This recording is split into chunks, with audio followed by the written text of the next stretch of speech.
इष्ट गुरु चैनल के सभी दर्शकों को मेरा हृदय से नमस्कार।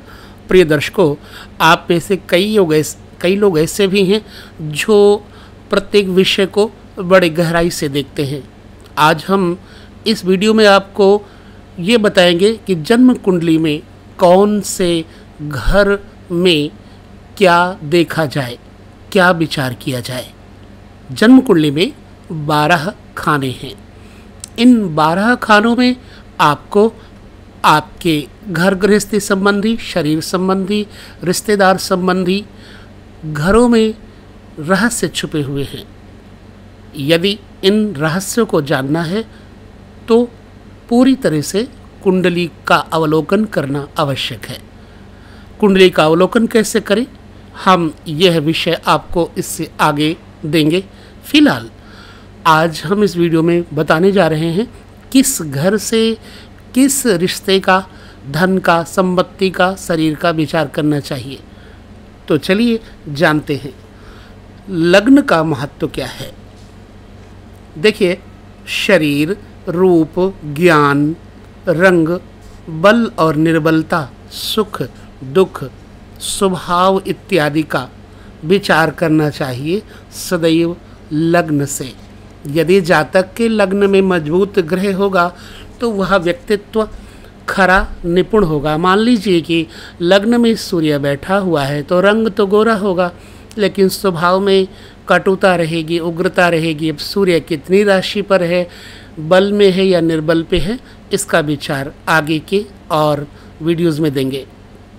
चंद्रमा यदि बैठा है लग्न में तो आपके मन को शीतलता और शरीर में सुंदरता और चंचलता इत्यादि आपके ऊपर रहती है।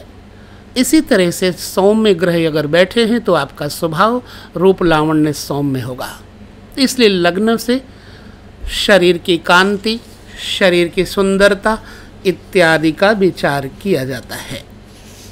धन, संपत्ति, कुटुंब, मृत्यु, शत्रु, धातु, सोना, चांदी इत्यादि का, धातु अर्थात संचित धन का, जो आपने पैसा, रुपया, चल अचल संपत्ति इकट्ठा की है, इसका विचार सदैव दूसरे घर से करना चाहिए। पराक्रम, नौकर, भाई, उपदेश और विदद देश, यात्रा, माता पिता की मृत्यु तीसरे भाव से सदैव करना चाहिए विचार।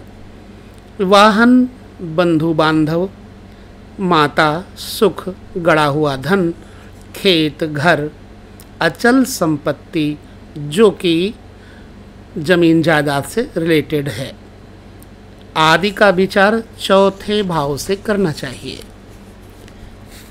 यंत्र, मंत्र, विद्या, बुद्धि, प्रबंधन शक्ति, पुत्र, राज्य की हानि, लाभ, पद अवनति आदि का विचार पांचवें भाव से करना चाहिए।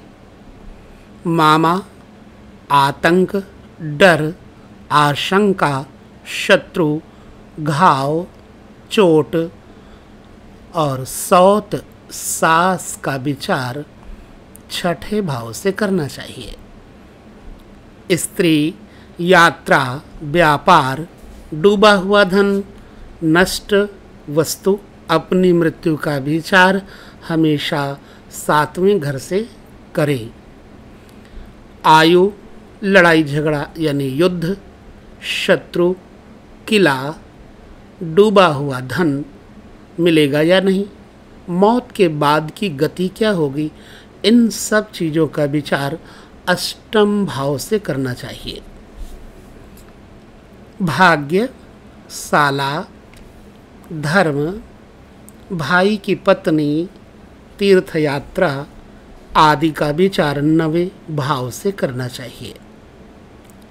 राज्य, अनिश्चित आमदनी, मान सम्मान, पिता, विदेश यात्रा, प्रवास, कर्जा आदि दशम भाव से सभी विचार करना चाहिए।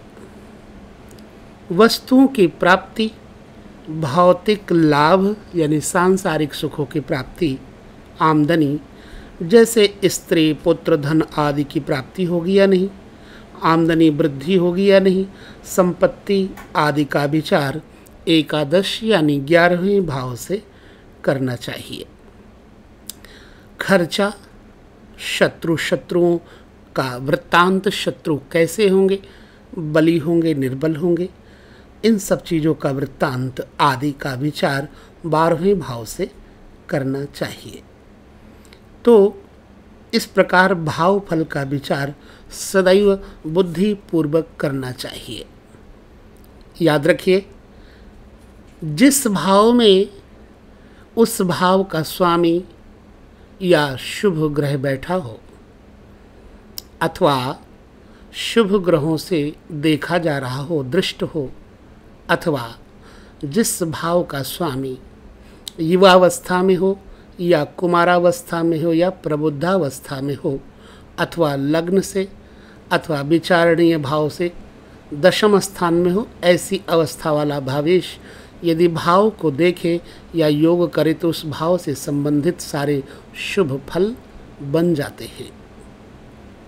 जिस भाव का स्वामी नष्ट अवस्था फल हो, छठे, 8वें, 12वें भावेशों से दृष्टि युक्त हो या इन्हीं भावों में गया हो, अपने भाव को अधिक दृष्टि से ना देखता हो, अथवा सुप्तावस्था, वृद्धावस्था या मृतावस्था में हो या पीड़ित अवस्था में हो, तो उस भाव से संबंधित सारे शुभ फल नष्ट हो जाते हैं। ठीक है, अब हम आगे आपको जन्म कुंडली के देखने में और किन किन बातों की ज़रूरत होगी, इस पर विचार वाले वीडियो देंगे। लगातार आप देख रहे हैं वीडियो, तो हमें अपने कमेंट्स ज़रूर करिए। इससे ज़्यादा बड़ी वीडियो ना बने, इसलिए मैं इस वीडियो को यहीं समाप्त करता हूँ। आपसे लेता हूँ विदा। सभी लोगों को विद्या बुद्धि रिद्धि सिद्धि प्राप्त हो, इस भाव के साथ आप सभी को मेरा हृदय से नमस्कार।